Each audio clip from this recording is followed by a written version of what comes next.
Mis hermanos, que el Señor les bendiga y que nos dé su bendición para que su Espíritu Santo abra nuestro entendimiento de tal manera que podamos entender o percibir muchas de esas cosas preciosas y durísimas que tiene la Escritura.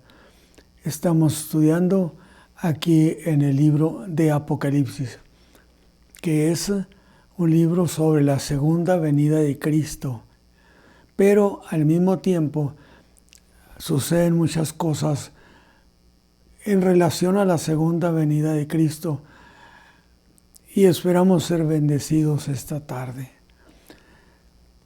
Vamos a pedirle a Dios que nos ayude de tal manera que las cosas resulten bien, que Él nos ayude. Padre eterno, siempre hemos pensado en tu palabra como una bendición. Y lo decimos este día con todo nuestro entendimiento y con todo nuestro corazón, que es una delicia la palabra. La historia de tu Hijo amado Jesús entre nosotros es de una riqueza inmensa. Queremos pues entonces que abras nuestro corazón, nuestro entendimiento, de tal manera que podamos entender, percibir muchas cosas de las que no tenemos ni siquiera idea. Por Cristo Jesús, Señor nuestro, bendícenos y bendice a mis hermanos en donde quiera que estén escuchando o viendo este programa, que los bendigas, a ellos y a sus hijos, su negocio, su iglesia.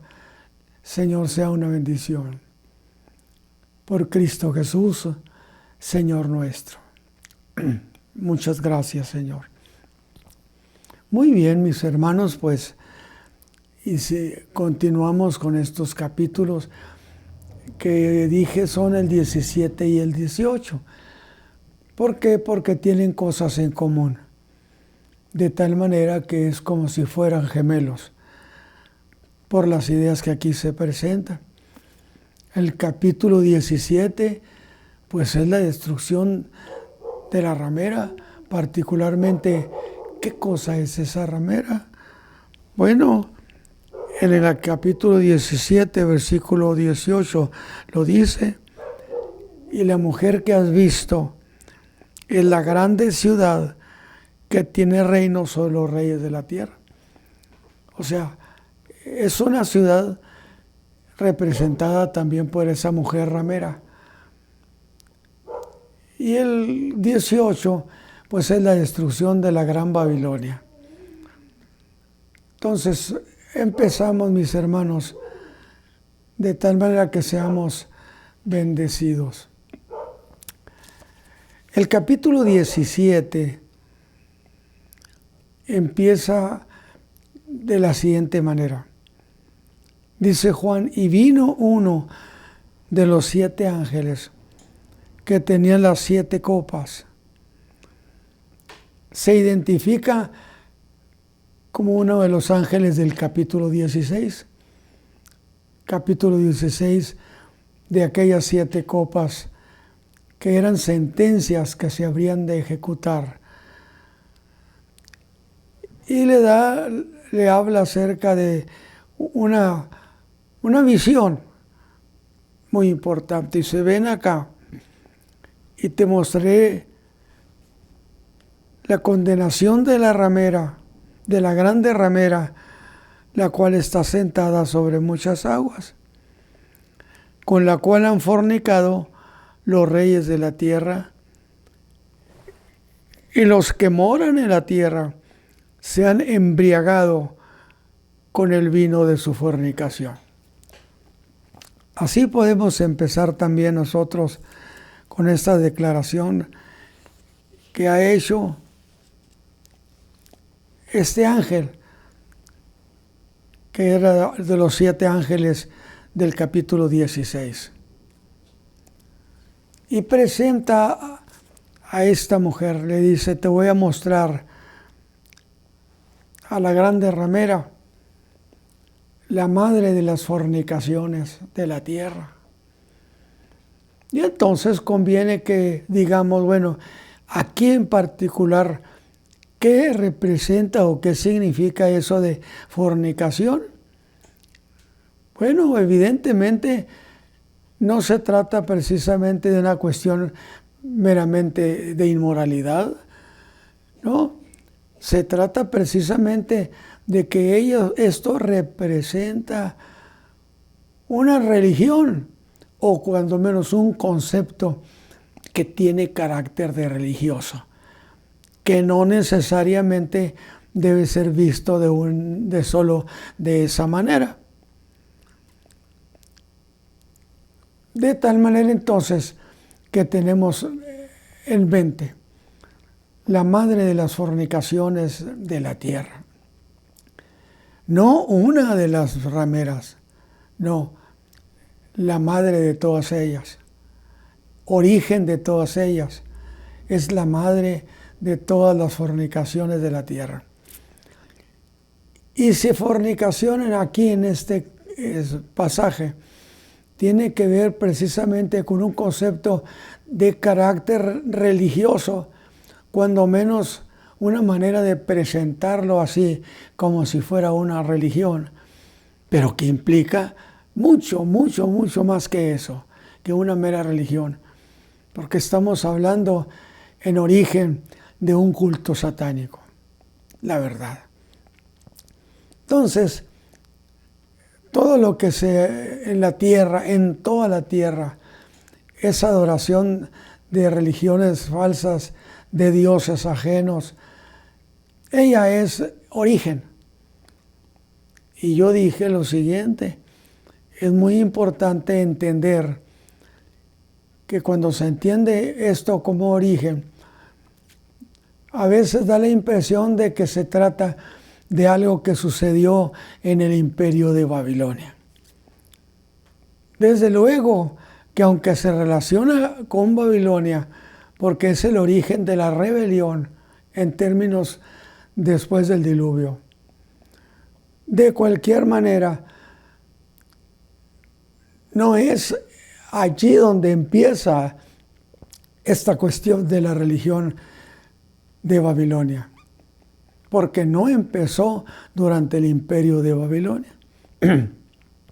Hice el comentario en ese sentido de que necesariamente todo esto empezó en la época de Nimrod, cuando por supuesto Babilonia no era un imperio, era por supuesto una fuerza política y religiosa que se empezaba a desarrollar en la tierra de Sinar.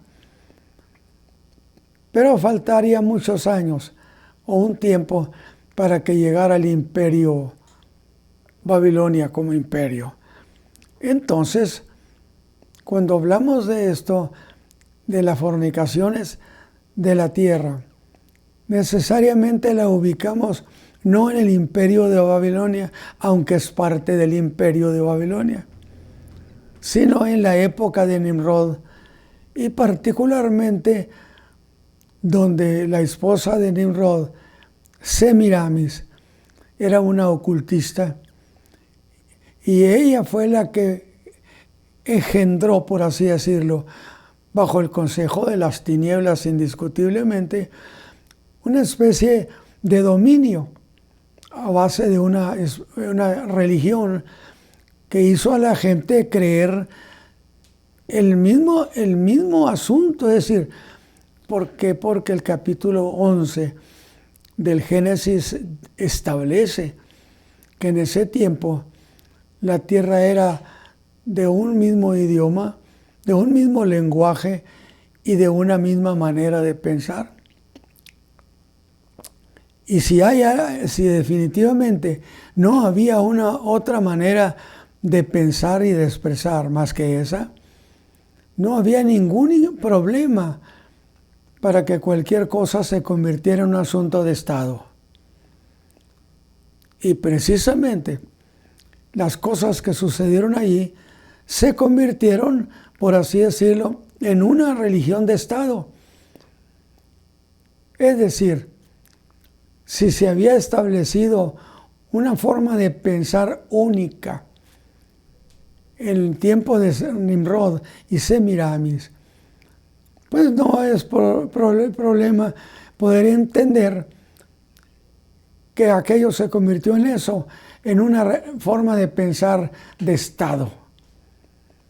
Y que fue allí donde se inicia esta gran especie de religión, que era, yo diría, conceptos que tenían la imagen de una religión, puesto que partían de adorar a Baal, puesto que allí en Babilonia nace el culto a Baal, que se engendró, que se movió en toda la tierra. Con otros nombres, si usted quiere.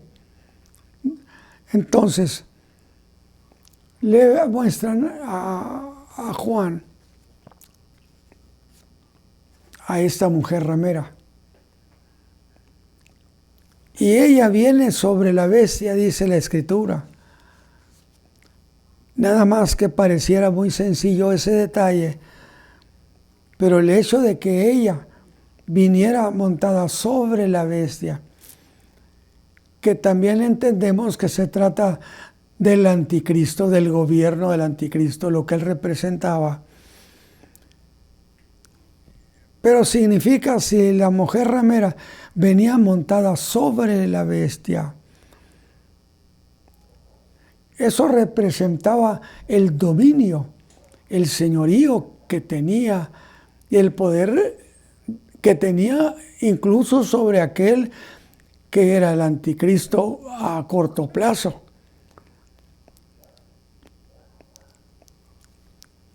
Digo, anoté yo aquí, significa el poder que tenía la ramera, a grado tal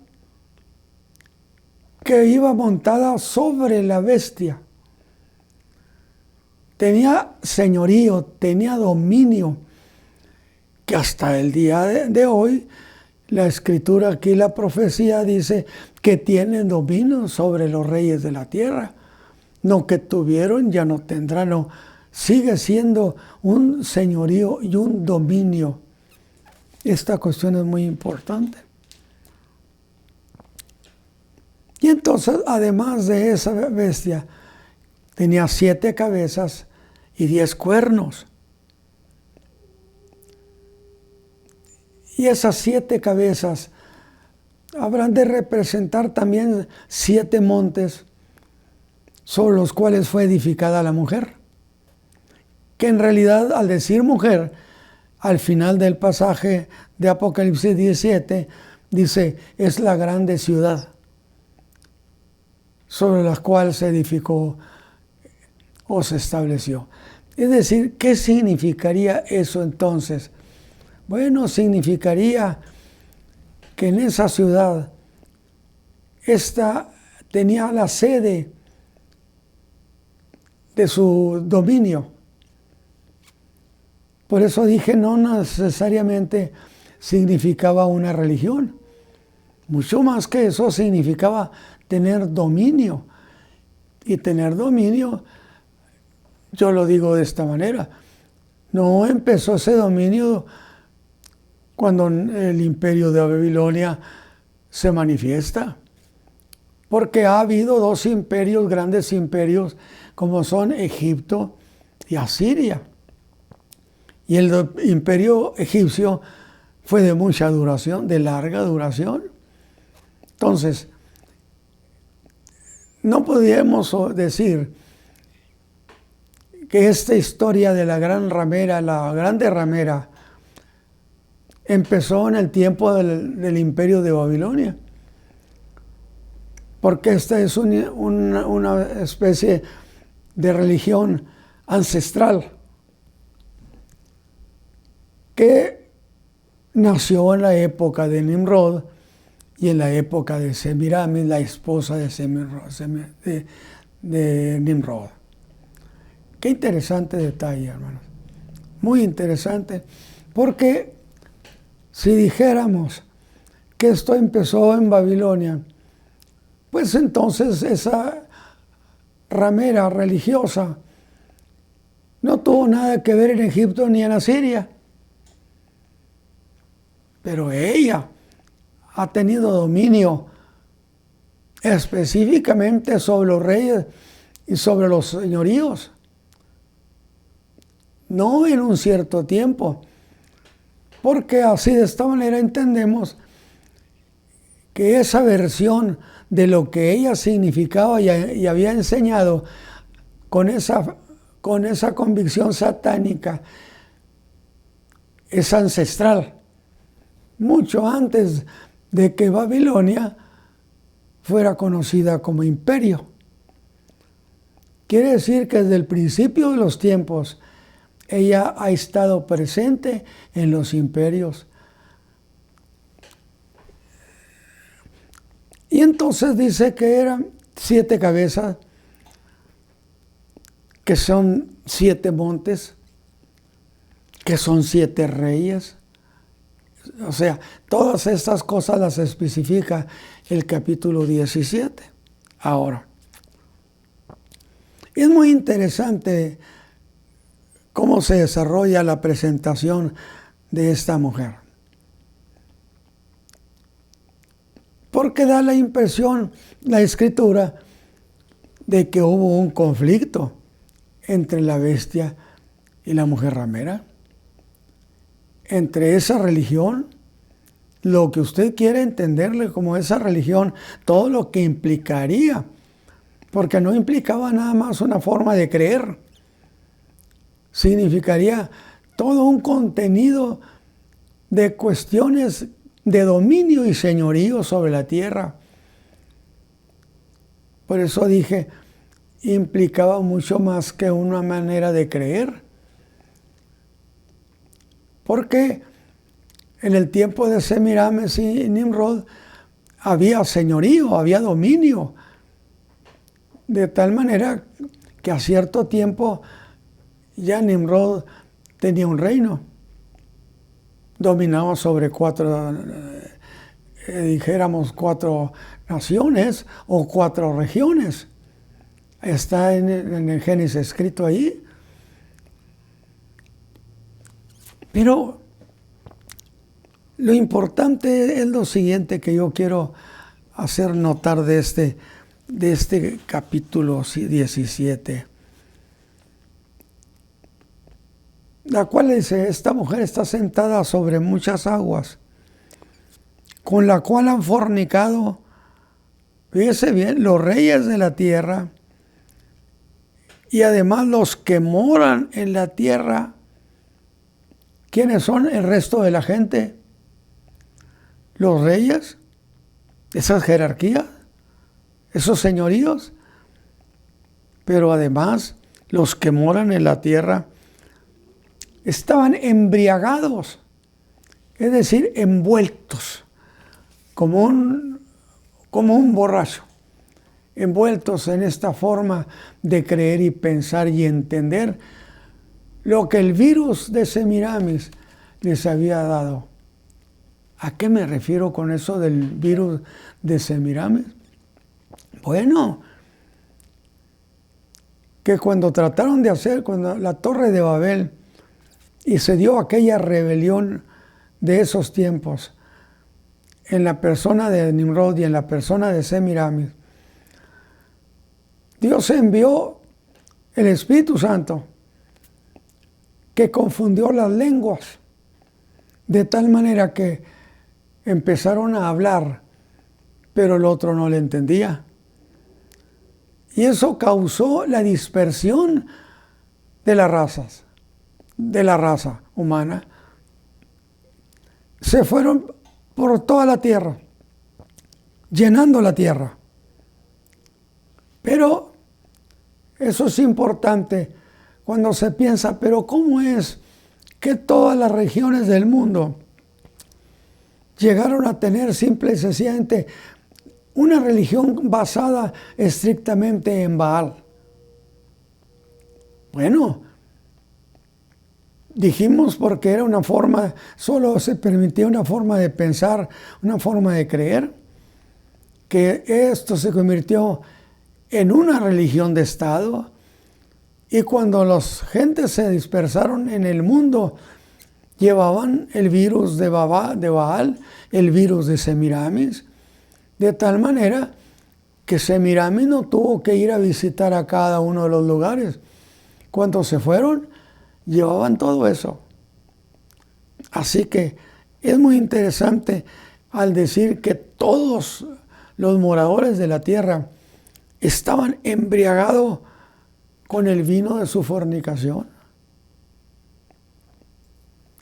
Pero aquí hay una cuestión importante dentro de lo que estamos leyendo acerca de esta mujer que venía montada sobre una bestia de 7 cabezas y 10 cuernos, donde esos 10 cuernos representaban 10 reinos o 10 reyes. Pero dice que estos le dieron su poder a la bestia, que para mí implica que la bestia o el anticristo no era plenipotenciario. De tal manera que dice que estos 10 le dieron su poder a la bestia. ¿Por qué razón? Porque se entiende que hubo un conflicto entre la bestia, entre el anticristo y la ramera. Pero, ¿por qué se dio este conflicto? ¿Tenían una muy buena relación? Ese líder del gobierno del mundo la llevaba sobre su espalda, lo que significa que tenían una buena relación, y la mujer dominaba sobre todo lo que había en el reino, definitivamente. Pero muchas veces a mí me han dicho, bueno, pero ¿por qué hubo ese conflicto entre la bestia, el anticristo y la mujer ramera? No lo dice textualmente, pero se implica por lo que dice el tenor general de la Escritura. Es decir, en el tiempo en que gobierne el anticristo, que yo me rehúso a llamarle a reine, pues porque no es rey, pero sí puede gobernar. En el tiempo en que el anticristo esté gobernando, la Escritura enseña, por lo que Pablo dijo, que la bestia o el anticristo se levantará contra todo lo que se llame Dios o que se adora. Porque la pregunta muy lógica o la forma de pensar muy propia es esta: cuando el anticristo reine, ¿habrá muchas religiones? No. Pablo dijo que el anticristo no tolerará eso y que se levantará contra todo lo que se llame Dios. Y ahí es Dios con mayúscula. Desde luego, cuando es Dios con mayúscula, se refiere al Dios eterno. Cuando es minúscula, se refiere a cualquier cosa que le llamen Dios. Yo creo que eso está claro. Y entonces, si estamos diciendo que rechaza que se acepte otro Dios, y ella representa una religión, por supuesto que es un conflicto que se da de manera natural entre el anticristo y la ramera, entre la bestia y la ramera que viene arriba de ella. ¿Por qué? Porque si ella representa una religión o algo que se supone es una religión, y el anticristo no acepta, sino que se levanta contra todo lo que se llame Dios, no lo tolerará, no aceptará que existan otras religiones. Para quitar eso de nuestra manera de pensar, que habrá muchas religiones, muchos dioses donde quiera. No habrá. Se levantará y solamente Él quiere ser adorado, de tal manera que se habrá de sentar en el monte, allá en Jerusalén, en el monte de Dios, haciéndose parecer Dios. De tal manera que eso es lo que Él busca, ser adorado. La única religión del hombre, la única religión donde Él sea adorado. Y entonces esto quita, por supuesto, legítimamente la Escritura quita la idea de que habrá muchas religiones. Además, todas las religiones del mundo paganas tienen su origen en el Baal de Babilonia. De tal manera que dice que los 10 reyes le dieron su poder a la bestia. O sea, hubo un conflicto que casi puede entenderse como un golpe de estado a la bestia.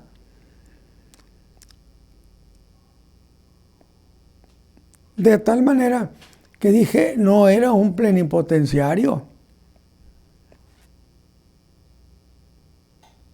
Y esos 10 reyes le dan su poder a la bestia. Que si lo entendemos en términos históricos de estas cuestiones de los reinos,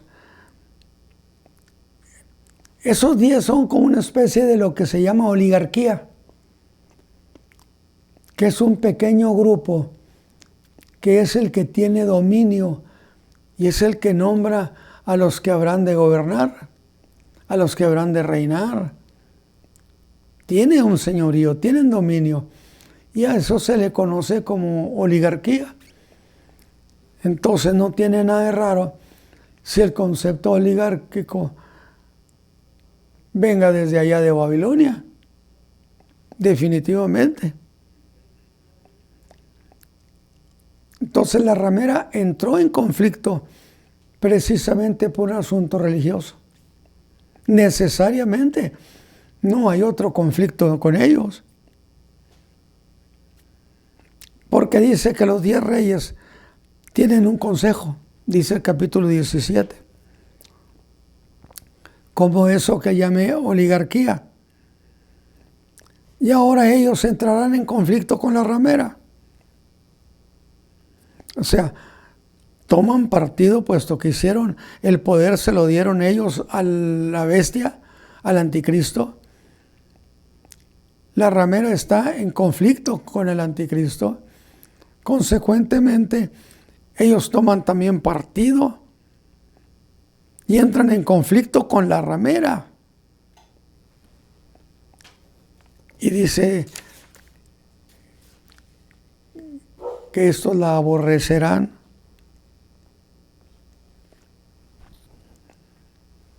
Dice la Escritura, la harán desolada, o sea, le silenciarán su voz, ya no dejará de ser oída. La silenciaron. Es decir, no volverá a ser oída. Dice que la harán desnuda. Es decir, van a descubrir su engaño ante el mundo entero. La van a desacreditar.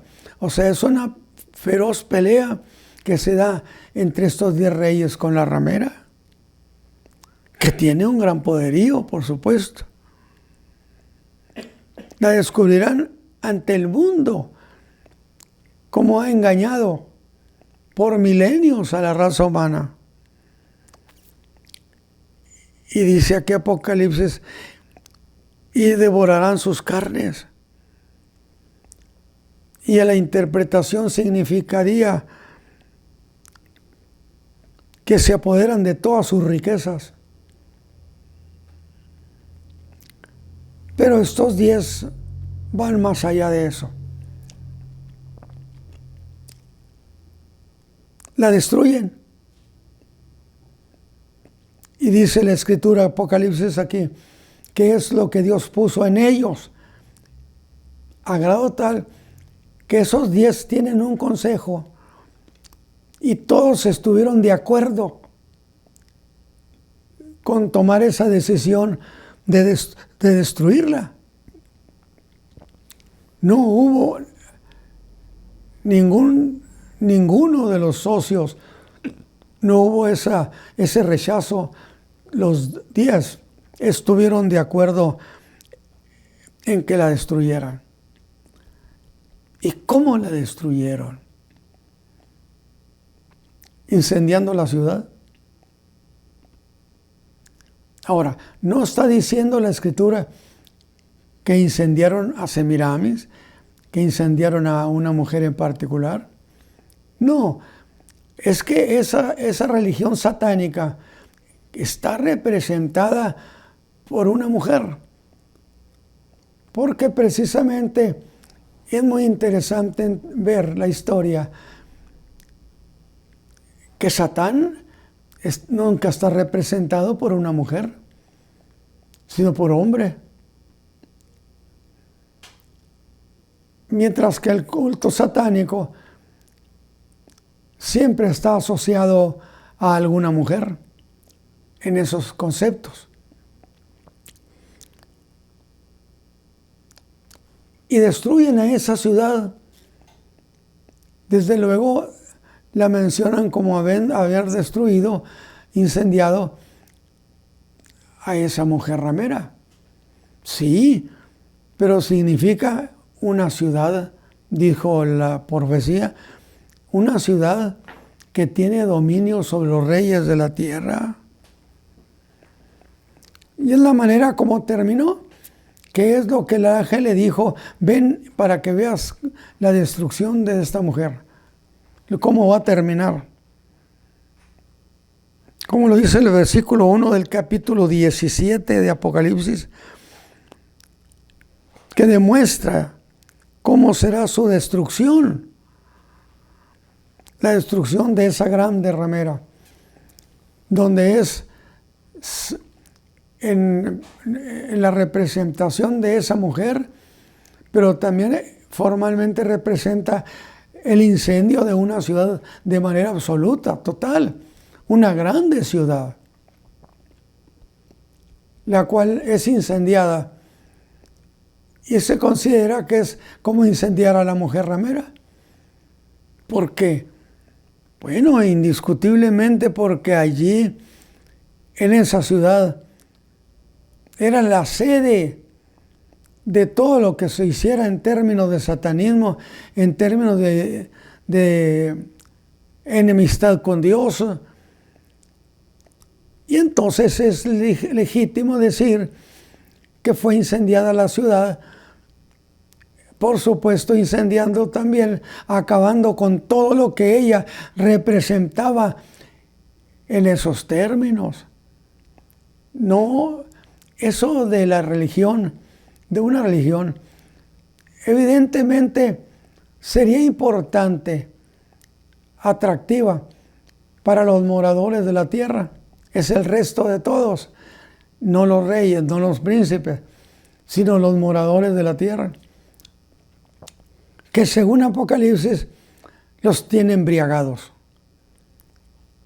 de tal manera que están convencidos de la propuesta de la ramera. Pero con el incendio es destruido todo lo que ella representa. Definitivamente es muy importante esta cuestión. Es la manera en que se menciona aquí en la Escritura. ¿Cómo será su destrucción? La cual evidentemente, fíjese bien lo que le voy a decir, la cual evidentemente ha estado operando en todo el mundo, entre los moradores de la tierra y entre los reyes de la tierra, entre los príncipes, por milenios. para que no se llegue a pensar que fue a partir del imperio de Babilonia. Mucho antes del imperio de Babilonia ya existía Semiramis y Nimrod y tenían un proyecto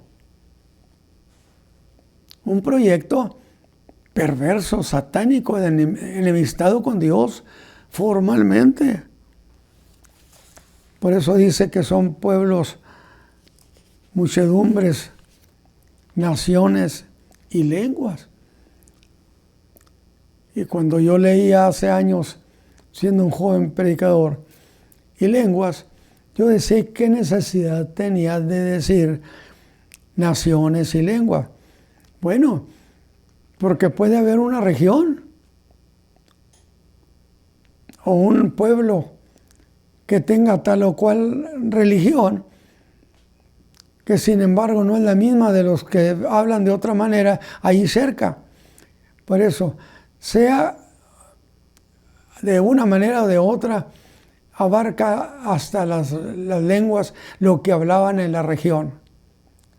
Porque aún en una región cercana y pequeña podía haber diversidad de lenguas.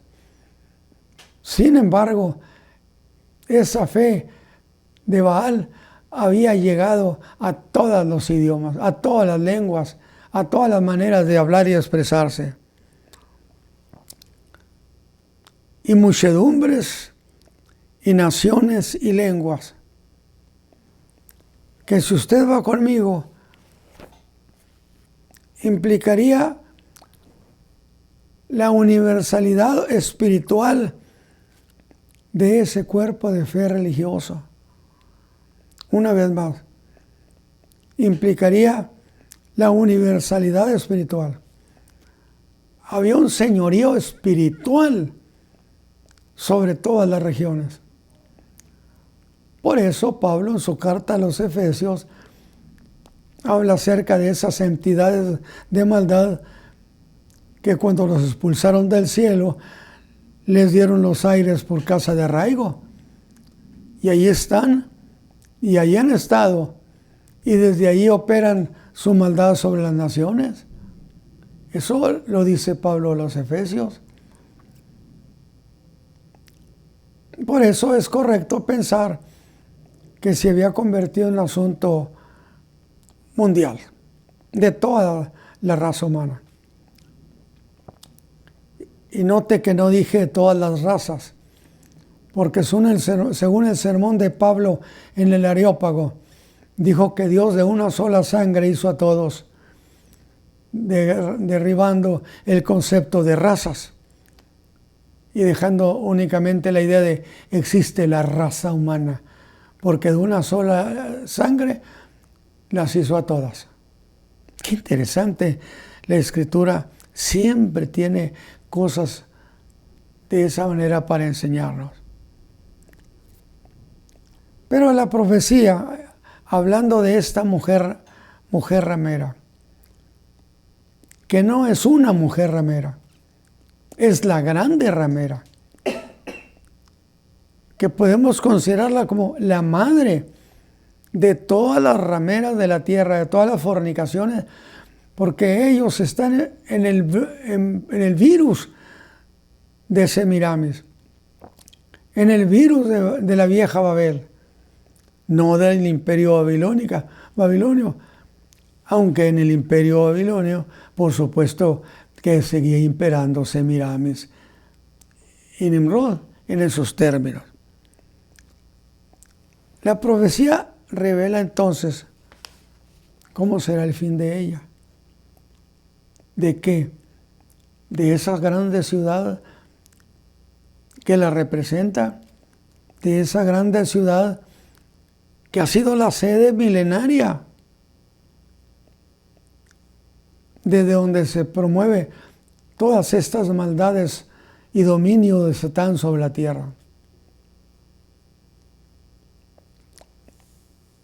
De tal manera que ha estado presente esta gran ramera con sus conceptos satánicos. No tiene que ver eso con todos los moradores de la tierra. Ellos tienen otro nivel, pero hay un nivel entre los reyes de la tierra, los principados, donde son un ocultismo de otro nivel muy alto, con el carácter incluso de iniciados. Puedo decirlo de esa manera.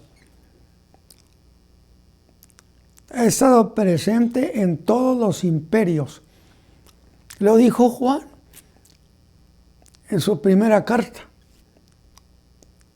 Han salido muchos anticristos y ya está operando el espíritu del anticristo, que da la impresión de que las tinieblas designaron a un espíritu que se habría de encargar de promover en la tierra esa doctrina que llevaría al anticristo a establecerse gobernando la tierra. Pablo usa ese término parecido. Ya está operando el espíritu de iniquidad. Es decir, como si se tratara de un espíritu, particularmente de uno, al que se le otorgó la orden de promover esta maldad en toda la tierra. Presente ha estado entonces en todos los imperios. Ven y te mostraré a la grande ramera, la que ha estado presente, dije, en todos los imperios. ¿Cuántos? En los 7 imperios que ha habido, reconocidos en la Escritura en esos términos. El imperio egipcio, el imperio asirio, que no está en la estatua que soñó Nabucodonosor. Ahí son solamente, ¿qué? 4 o 5. Vea, revíselo. El capítulo 2 de Daniel. Ven y te mostraré a la grande ramera. ¿Por qué? Porque ella ha estado presente en todos los imperios necesariamente. ¿O usted cree que Satán ha estado inactivo en alguna época, en algún tiempo? Satán ha estado activo desde que lo expulsaron, es más, desde que estaba en el cielo e hizo su trabajo de rebelión. Él no ha dejado de estar promoviendo su malvada causa. Una causa dirigida a agredir a la raza humana. ¿Por qué? Porque este mundo es muy interesante, decía yo. Este mundo fue creado por Dios y lo creó para nosotros, para la raza humana, no para otros seres. Nada de que porque vienen de una galaxia sofisticada, no, señores. Toda la tierra, Dios se la asignó al hombre, a la raza humana. Y si alguna cosa encontramos en el Génesis capítulo 1, en el principio creó Dios los cielos y la tierra. Y la tierra estaba desordenada y vacía. Y eso desde luego alarma. ¿No creó Dios todas las cosas? Sí. ¿Creería usted entonces que Dios hizo una creación defectuosa, desordenada, vacía, de tiniebla? En absoluto, porque Dios es luz. De tal manera, es muy interesante esta cuestión, que se la menciono para que usted la tenga ahí a la mano. Usted sabrá qué va a hacer con ella. De tal manera que la tierra estaba desordenada y vacía. Y la conclusión es Dios no hizo esto así desordenado y vacío. Dios es un Dios de perfección. Por eso en la siguiente recreación, ahí el Génesis dice, y vio Dios todo lo que había hecho, y aquí que era bueno en gran manera. Pero se refiere a la recreación del mundo. No se refiere al verso 1 y 2 del Génesis. Entonces esto nos lleva a una cuestión importantísima, que si estaba desordenada y vacía, alguien hizo esa maldad, alguien destruyó. Y yo creo que nadie pudiera pensar distinto y tener como responsable de esa destrucción a Satán. Él es el Señor de la destrucción de la vida y de las cosas buenas. Es perverso, es malvado. Entonces, ese mundo es destruido. Sin embargo, Dios no permite que las cosas que Él creó se queden así destruidas. ¿Acaso no destruyó la vida de la raza humana haciendo pecar a Adán? Desobedecer. Y por causa del pecado vino la destrucción a la raza humana en toda la tierra. Sin embargo, Dios no dejó eso así pendiente. Dios envió a su Hijo y vino a rescatar a la raza humana en la cruz del Calvario. Entonces, yo creo que es una idea muy clara. ¿Cuál es muy clara? Pues en el sentido de que si en el principio crió Dios los cielos y la tierra, y de acuerdo a lo que Él es, esos atributos, es perfecto,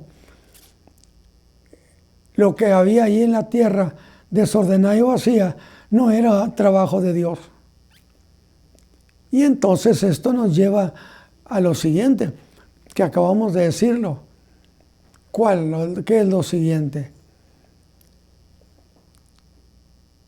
Que estaba destruida, que alguien la destruyó.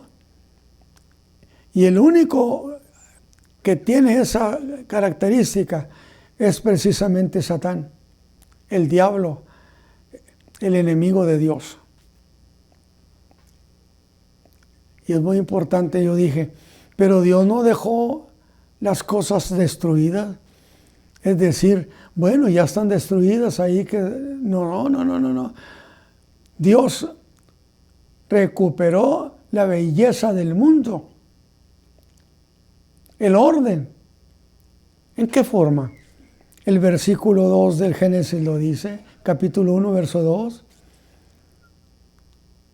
Y el Espíritu de Dios se movía sobre las aguas. Y si este mundo fue creado para su Hijo, fue creado por Él y para Él, entonces es razonable entender la Escritura, que el Espíritu Santo se hizo presente en la recreación. Una vez más, por favor, quiero decirlo. Que el Espíritu Santo, cuando se da esa recreación, el Espíritu Santo se hace presente en la tierra. Y yo digo, se hizo presente para encargarse de los intereses de Cristo, porque este mundo le pertenece a Él. ¿Y en qué forma cooperó? Participó el Espíritu Santo. Volvió las cosas a ser como eran. El mundo, que era desordenado y vacío, ahora lo tienen con belleza preciosa. Ordenado, con una gran belleza lumínica, con todo lo que significaría las palabras de Dios cuando vio todo lo que había hecho. Y aquí que era bueno.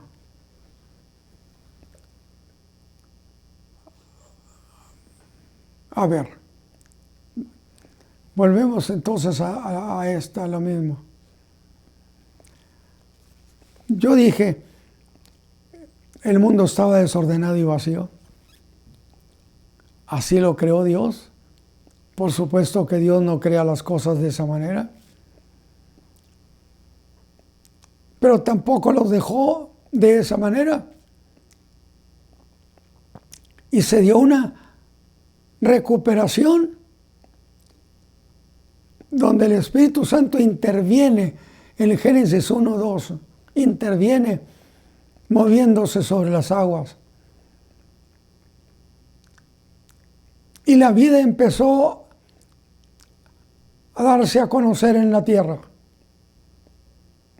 Y la belleza empezó a manifestar la belleza divina. Porque vio Dios todo lo que había hecho y lo hizo a su manera, en gran manera hermoso. Entonces, es lo mismo que sucedió con la raza humana. El pecado pervirtió, destruyó el proyecto tan precioso que Dios tenía con el hombre. Porque Dios creó al hombre para ser eterno. No se sorprenda con lo que acabo de decir. Porque si el hombre muere, es por causa del pecado. Porque la paga del pecado es la muerte. No hay pecado, no hay muerte. No hay muerte, el hombre es eterno. Y yo le voy a decir algo adicional, porque me gusta decirlo. Pablo enseña que el hombre es alma, cuerpo y espíritu. El alma no conoce el medio físico de este mundo. ¿Qué es lo que estoy diciendo? Dios hizo un hombre a escala, por así decirlo. Lo hizo de barro. Tenía ojos, pero no veía. Oídos, pero no oía. Boca, pero no hablaba. Oídos, no escuchaba. Por lo tanto, era un ser inerte. Sin embargo, ese hombre de barro no estaba enterado del jardín del Edén. No estaba enterado de la belleza de la creación de Dios, de los mares, de los ríos, de lo que Dios había creado de vida. No estaba enterado porque aunque tenía ojos de barro, no veía. Pero cuando Dios sopla en él, propiamente le inyecta la vida, el alma. Y entonces cuando ese cuerpo de barro recibe lo que es la vida en el alma, la vida humana, reacciona, abre sus ojos y empieza a ver lo maravilloso de esa creación. Empieza a ver, empieza a oír, de tal manera que ahora sí, el cuerpo, el alma sin el cuerpo no se entera de nada. Y el cuerpo sin el alma no ve nada tampoco. De tal manera que cuando el alma entró a ese cuerpo de barro, vino a la vida para que fuera eterno, siempre y cuando no pecara, no desobedeciera a Dios. Lo condicionó: el día que comieres de este árbol, conocerás el bien y el mal. El día que conocieres esto, era una sentencia, una condicionante. Y el hombre y la raza humana pecó. Adán pecó y la raza humana cayó en pecado y en muerte. Pero, ¿qué estoy diciendo? ¿Por qué? ¿Por qué ando acá? Déjeme ver si me entiendo yo solo. Yo estoy muy contento con enseñar todas estas cosas. De tal manera que tenemos ahí a ese hombre, está en la tumba, murió. Sí, pero ese hombre era un ser viviente. Ese hombre oía, pensaba, sentía. Sí, pero también ese hombre es responsable porque tiene capacidad pensante, expresante, reflexiva y tiene voluntad de decisión. Fíjese todo lo que implica que Dios haya hecho a la raza humana, al hombre. La creación de Dios es una belleza, definitivamente. Pero vuelvo otra vez a lo mismo. Pues ¿a dónde quiero llegar? A lo siguiente. Ahí tenemos dos cosas. Una, si vas a pecar, habrá castigo. Pero desde luego, si el hombre está muerto y nunca tiene vida, pues no es castigable de nada, ni responsable de ninguna cosa.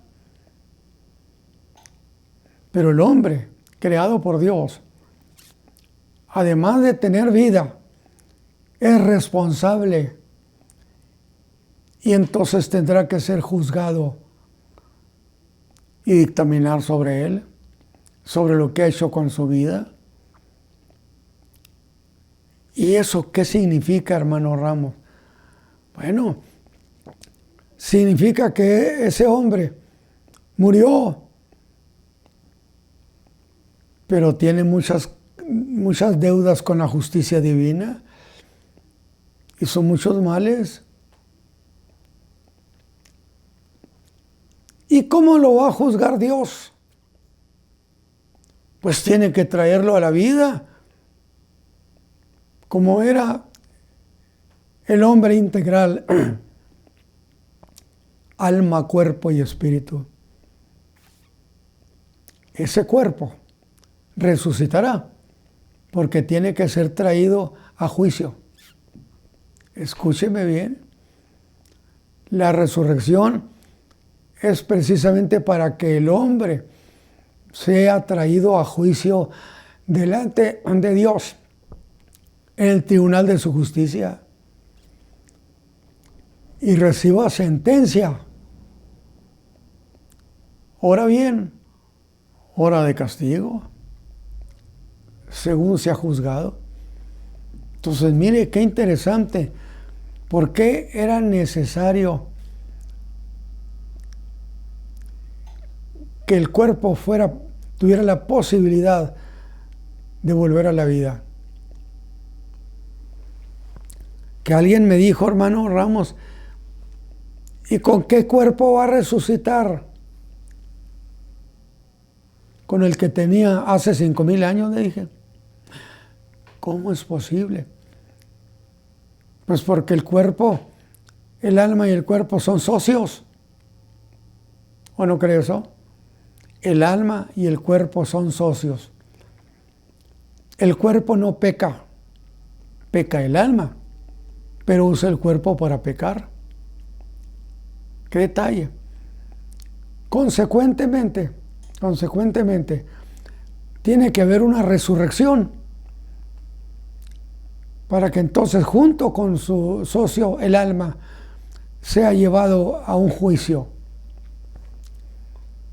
de la conducta, de la forma de vida, del bien y el mal que haya practicado.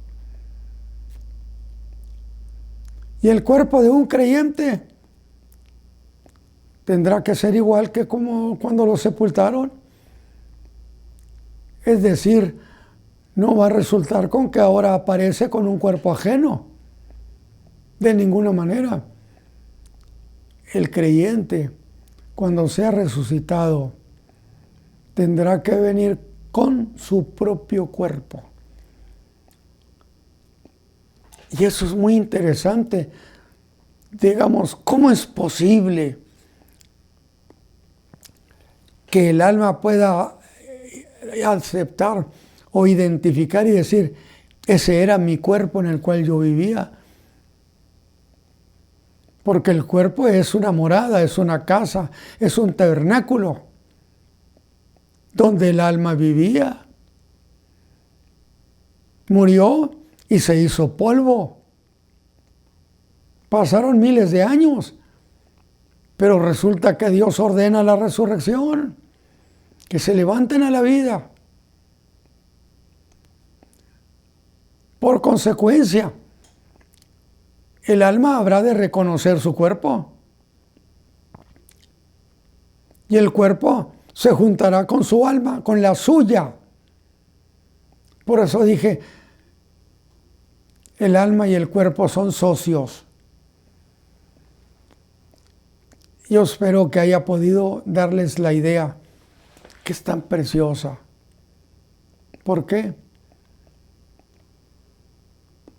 Porque se llega a pensar, ya murió, ya no hay problema. No, sí hay. Y sí hay, precisamente porque Dios creó un cuerpo de barro que sin el alma no veía, no oía, no hacía bien ni mal. No tiene responsabilidades. Pero cuando el alma se asocia con el cuerpo y el cuerpo vuelve a la vida, entonces el alma junto con el cuerpo tienen que responder. El alma tiene que responder ante un tribunal de Dios por lo que haya hecho. Tiene que ser su alma, su cuerpo y su espíritu. No es alguien diferente al que murió hace 5,000 años. Por eso, déjeme decirle algo. No hay escapatoria. Que alguien diga, pues es que ya murió, no hay problema. No, sí hay. Que pasaron 5,000 años.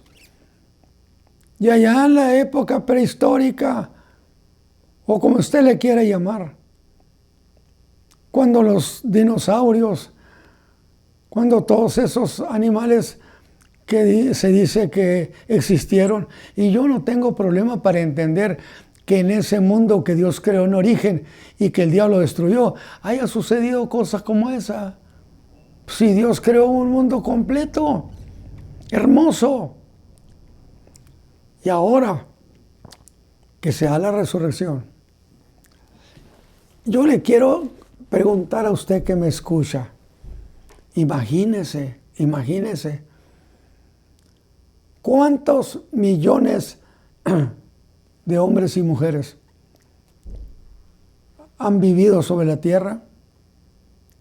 Murieron, están sepultados, se hicieron polvo, otros estarían en el mar sumergidos, otros en el desierto, en lugares increíblemente raros. Estamos diciendo que la Escritura enseña que tendrán que venir a la vida, ¿sí? ¿Sí? Porque el cuerpo no peca, peca el alma, pero usa el cuerpo para pecar. Por consecuencia, cuando se dé la resurrección, tienen que levantarse con ese mismo cuerpo para que ahora, junto con su alma, sean presentados ante la justicia divina. Si esto la Escritura lo autoriza, si esto la Escritura lo avala, escúcheme bien, lo avala, el tenor general de la Escritura lo avala, pues esto no tiene más que una palabra, no hay escape. Si el hombre piensa que ya pecando y se muere, se acabó todo el problema, yo le quiero decir a usted, no se acabó el problema. ¿Qué importa que usted sea resucitado dentro de 10,000 años? Me da igual. Dios es eterno. Y usted tendrá que presentarse junto con su alma, porque son socios su alma y su cuerpo. Tendrá que presentarse en el tribunal para ser juzgado. Y al ser juzgado, se le dicta sentencia. O mejor dicho, al ser juzgado en ese juicio, puede ser que se le hallen culpable y se le va a dictar sentencia. Sentencia que es irrevocable. Yo no sé si esto que estoy diciendo alguien esté escuchando y diga, esto no lo había pensado, no lo sabía. Acuérdese de eso. No hay escapatoria. El único escape que existe es la persona de Cristo Jesús.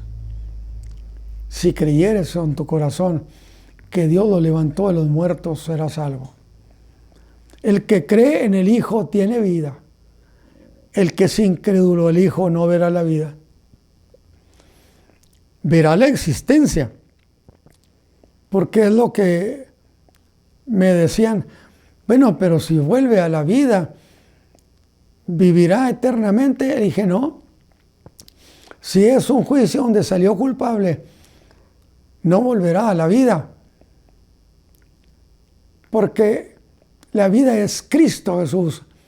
Y si el hombre le cree a Cristo Jesús y lo recibe como su Salvador, Cristo Jesús, que es la vida y está en él, consecuentemente esa persona vivirá eternamente, tendrá vida eterna porque tiene a Cristo. Si no tiene a Cristo, no ve la vida. Entonces, ¿qué va a pasar? Aquellos que son encontrados culpables no tendrán vida eterna, pero tendrán existencia eterna. Existencia eterna, necesariamente para que haya castigo eterno. Porque si no es eterno la existencia, ¿cómo puede ser castigo eterno? Y la Escritura enseña categóricamente que el castigo por el pecado es eterno. No por el pecado, sino por aquellos que no quisieron arreglar sus cuentas con Cristo Jesús, sino buscaron la manera de ir con Él para decirle, he hecho mucho pecado, mucha maldad, perdóname, yo creo en ti como mi Salvador, hágalo, donde me esté escuchando. No sé por qué estoy pensando eso, tan interesante. Pero eso es hablar de la segunda resurrección, porque hay dos resurrecciones en tiempo distinto. La primera es cuando resucitan los creyentes y los hombres de Dios y mujeres de Dios de todos los tiempos, de todos. Imagínense. Y la segunda resurrección, solamente aquellos que no quisieron nada con Dios. Y todos esos van para castigo eterno. Entonces, mire, se da la primera resurrección y de repente, dijo Pablo, y si el espíritu de aquel que levantó a Jesús de los muertos mora en vosotros. La clave es, por un lado, que muere Cristo y la otra es mora el Espíritu Santo, por razones distintas. Y si el Espíritu de Dios que levantó a Jesús de los muertos mora en vosotros, ¿qué va a pasar? Dice, vivificará también vuestros cuerpos mortales. Están muertos los hermanos, han hecho polvo de hace 2000 años. Los han sacrificado como fuera, están hechos polvo. Pero el Espíritu Santo los reintegra y los vuelve a la vida. De veras, qué misterio tan grande. Qué operación del Espíritu Santo. que hace que el polvo de ese cuerpo antiguo vuelva a juntarse, ese, no otro. Escúcheme, que vuelva a juntarse ese, no otro. Y todos los creyentes de todos los siglos, los hombres y mujeres de Dios, de repente volverán a la vida, sorprendidos por la presencia de su Dios. De tal manera que eso es muy importante. Las 7 cabezas, dije, representan 7 montes, sobre los cuales ha sido edificada esa ciudad que va a ser destruida, como dice la profecía. 7 montes sobre los cuales se sienta la mujer. O sea, esa mujer está allí donde fue construida sobre 7 montes. Que sería igual a decir que esa mujer ramera, representada ahora por una ciudad fundada sobre 7 montes, con lo que eso signifique, todo un sistema en el que se apoya religiosamente ella, para llevar a los hombres a la maldad, para defender causa satánica.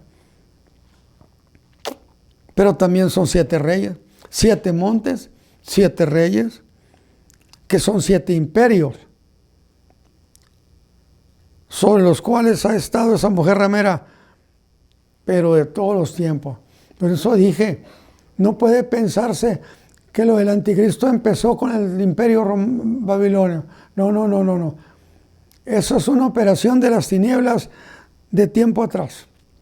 De tiempo atrás. ¿O cómo cree usted que fue necesaria el diluvio sobre la tierra? 7 son Egipto, Asiria, Babilonia, Medo-Persia, Grecia, Roma, la Roma caída y la Roma sanada de su herida. Porque muchas veces he oído decir, es que resucitó, revivió esa herida de muerte. No. El imperio romano recibió una herida de muerte o como de muerte. ¿Podía morir? Sí, podía morir, pero no murió. Acuérdese que dije, fue conquistada la Roma del 476 acá en Roma, distinto a la Roma oriental que fue en 1453 y que fue conquistada por el Islam. Eso es otra cosa para fecha posterior. De tal manera que esa Roma herida no se murió. Pero Odoacro se integró o se reintegró a la forma de pensar de la Roma de ese tiempo. Consecuentemente, Roma sigue existiendo. El imperio que no es, aunque es, no es, pero aunque es, ¿sí? Porque aunque no está visible ni notorio, sigue existiendo.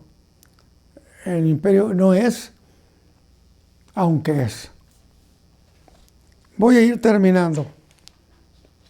Y ahora los 5 son caídos, dice, Egipto, Asiria, Babilonia, Medo-Persia, Grecia y la Roma de ese tiempo. Es uno que es. Porque cuando se esa profecía el año 100, el imperio romano todavía existía. Y será la Roma restaurada, no la Roma revivida o resucitada. Pues si no se murió, y si no se muere, ¿cómo sana? Y la Escritura en Apocalipsis dice que fue sanada de su herida, sanada.